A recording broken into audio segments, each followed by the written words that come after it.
Today we're going to talk about how to restrict the view of a major object unless you are the owner of one of its supporting or related objects. In practical use, what this will allow you to do is restrict, say, the viewing or editing of an incident by anyone but someone on the security team, unless the security team assigns a task to someone on a different team. Now, this is not something you can actually just do by default within the tool, but we do have a way of allowing this to happen.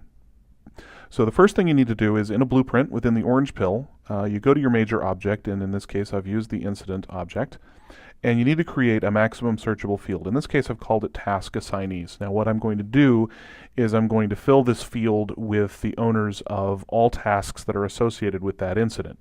And how I'm going to do that is based on an incident action, a save action in fact. So here in the blueprint I've added this new field called Task Assignees. It's a maximum searchable text field. And I'm going to go to my incident actions here on the left. Now what you'll see is a lot of automated save actions, but the important one we want to talk about here is the aggregate task owner's action. As you can see, we have it executing on the first save and on additional saves, no conditions, and what it's going to do is run a one step, and that one step is going to step through children and do something very specific. In this case, we're going to clear the assignee list, and then we're going to aggregate the assignees. And we're going to be stepping through all of the tasks that are associated or related to the incident. That first step, pretty simple. All we're going to do is go through the incident, and we're going to clear that task assignees field. And the reason we do this is that we're going to overwrite it entirely every single time, because some tasks might get deleted, they might get reassigned, and we don't want to leave any names in there that we don't want down the road. So that's the first thing we do, is we clear that field. And then the next thing we do is we go and aggregate every single assignee. So again, we'll go and look at the incident fields that are set, and what we do is task owned by.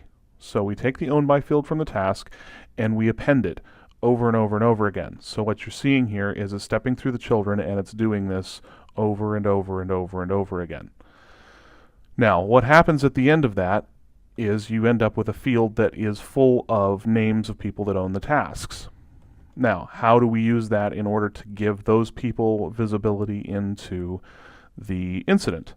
Well, for that, we actually have to go out and use the security settings. So since I've already published this, I don't need to in this case, but you would publish this after making those changes.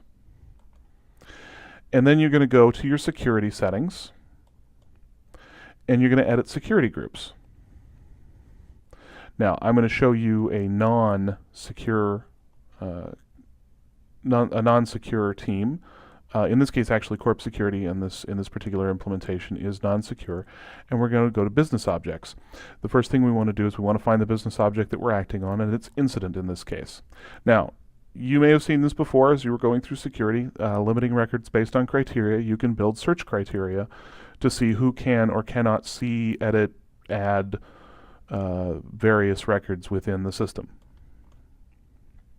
Now, what you'll see here is I have a couple of search criteria that allow me to either see or act on the incident. Now, the first one is that the owned by team is not Corp eDiscovery. Now, that particular team is the one that I'm trying to restrict the tickets of, so anything that's owned by that team, nobody else can see. Now, you'll have to go through and you'll have to add these queries to every single other security group that you don't want to be able to see that. So if you have just one team that you're securing, you'll have to do this for everybody else. The other one is right here. Incident.taskAssignees is like the assignee expression. Now we'll take a look at the task assignee expression. What we're doing basically is saying that this field is essentially containing things within this expression. Now let's take a look at the expression we built.